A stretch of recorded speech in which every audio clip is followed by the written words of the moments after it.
So today I wanted to share a quick update on my Terminator robot that I'm calling TermiData because it's a reuse of my data robot from the chassis that was my experimental platform for AI and different research like that.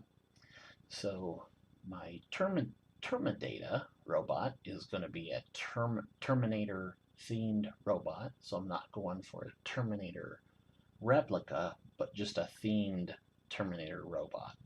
And as you can see, I have added the Terminator half-scale Indo head that I had purchased a while back on Amazon for about $15. They say it's a half scale. I don't feel like that's a half scale of a full scale replica head, but that's what they say it is. But it is a good size head for like a easy robot replica, or to integrate with an easy robot scaled robot or any other kind of smaller scale robot. It'll, I think it'll work good with. I've seen this type of head also on sale on eBay for going for more than $15. Just my opinion. I'm not sure that the head is worth more than that. But to each their own, right? So you can see on the update so far, I've changed over some of the black color scheme over to silver and metallic colors to match more of the Terminator colors. And you can see that we've got the EasyBit ping sonar sensor added. And let me move the camera down.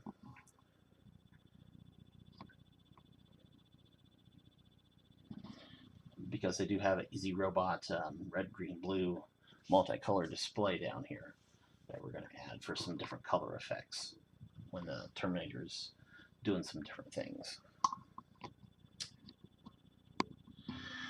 And I've decided to keep the white, parts of the white, because this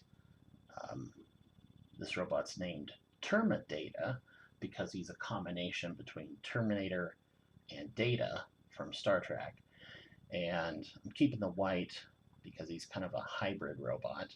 And I'm going to be using the robot for experimenting with some robot ethics. So that's going to be an interesting journey with this robot. So that's why I'm leaving some of the white parts white specifically, and not changing over everything to a gray or metallic.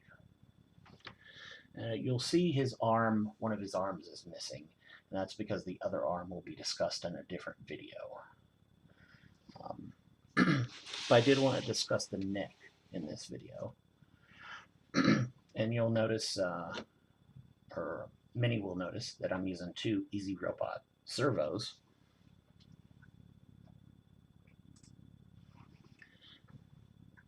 One for rotation and one for tilt. Now the tilt doesn't give the robot a lot of movement, as you can see. It's only a small movement there, just to give the robot a little bit of up and down head tilt. And that's really all I want out of it, because there's no sensors or anything that's in the replica head. I'm not going to cut it up or anything to try and add a camera in there. But you can see that I did add an Easy Robot camera to the front of the rotation servo. And you might be wondering, well, how did that happen?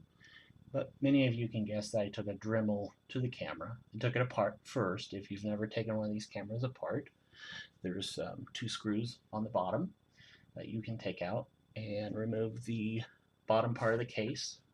It separates at approximately this line here. You can take the bottom part of the case off, separate. And if you've never looked at the camera electronics in one of these cameras, most of the electronics is housed in this part of the camera assembly.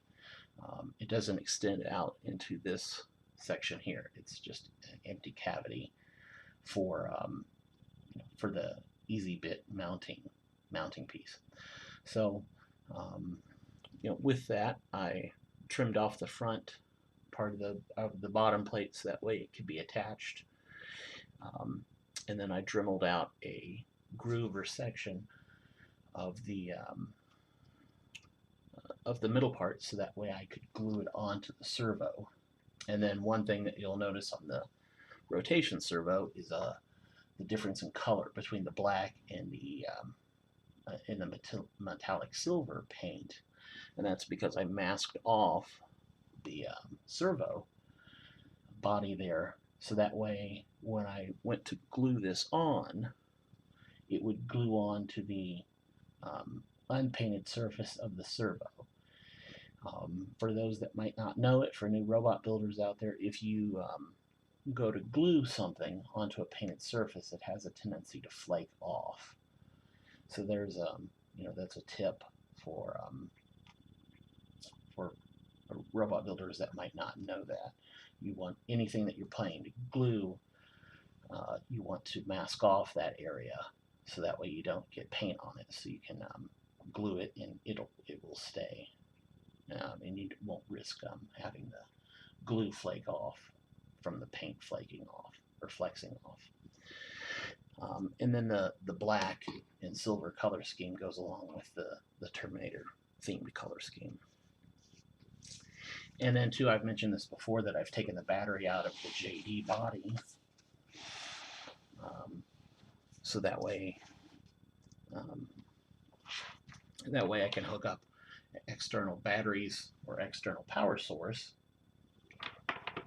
But what I've added is an additional power line off of my power leads, so that way I can power an additional IO Tiny, and within that additional wire harness I have a separate power switch for the IO Tiny that's not mounted yet to the back, but it will be soon, along with the other arm.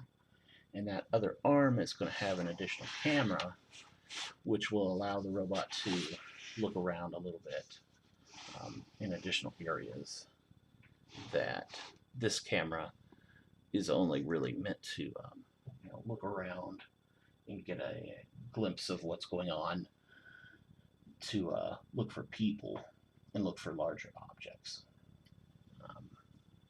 So that's kind of why I made the design choices there with this neck in this camera, because I really only need this camera to look around and get a bigger overview of what's going on and look for people. And then in the other arm I'll have another camera that can look around and get more sensor information that way. But making good design choices and knowing where your sensors are going to be, and having a robot with a like a strong neck that can support whatever kind of head and sensors you're going to have is important. Like in this robot, I made certain design choices because I'm only going for a Terminator themed robot, not a replica.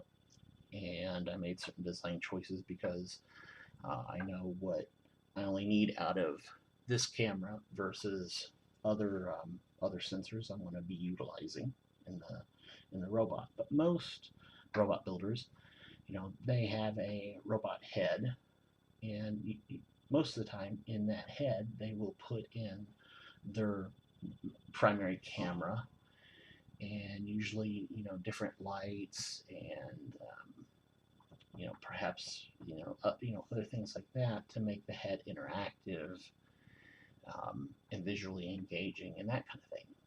So it's important when especially for new robot builders, to remember the importance of building a strong neck, and not like a flimsy one that's going to have your robot's head flopping around, especially if there's going to be any kind of sensors in that robot's head. And this isn't I'm not thinking of any of the community members in the Synthium forum when I bring this up, but just like other new robot builders that I've talked to through email, and other robot builders that I see in YouTube videos I see them sometimes make mistakes that I have made in the past when I've been in a hurry, or I thought I could get away with a with with a type of design, only to be kind of burned by that. And I think a lot of us have done something similar to this. Now, let me show you what I'm talking about. Um,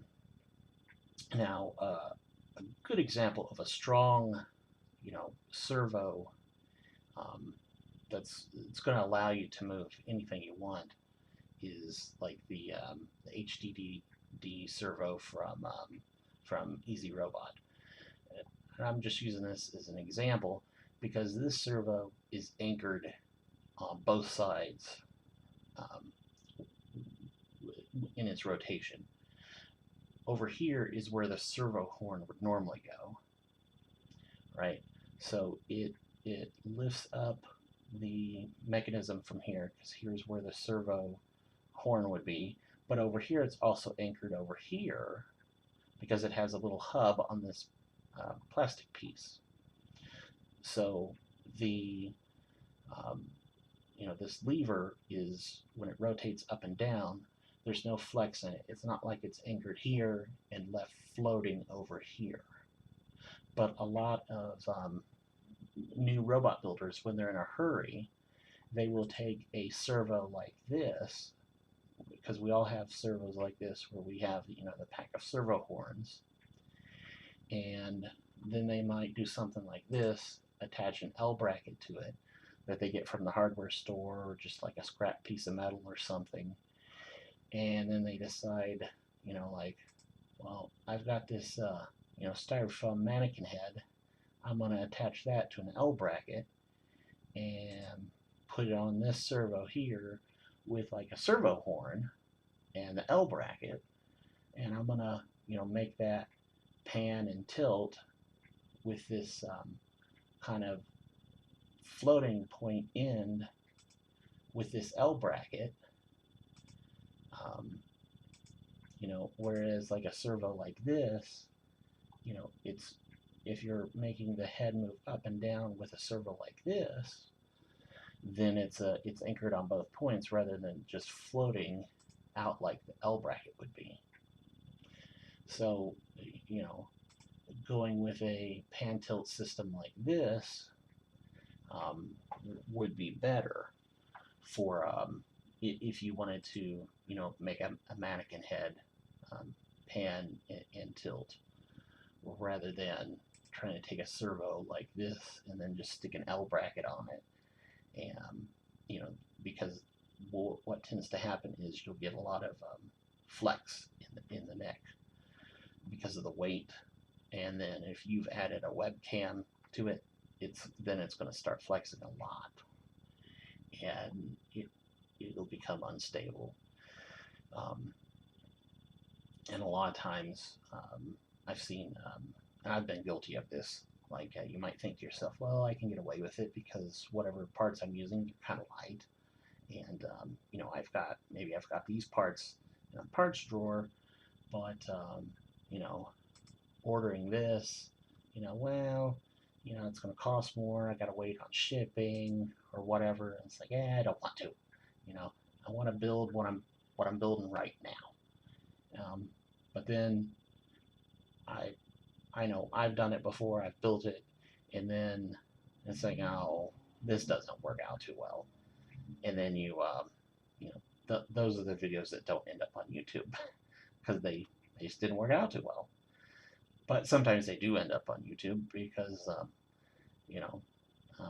because I've seen them from other robot builders, and then they have wobbly necks out there on their robots, and so that's kind of why, as I was talking about my own robot's neck and my own design choices going into it, I thought this might be a good time to talk about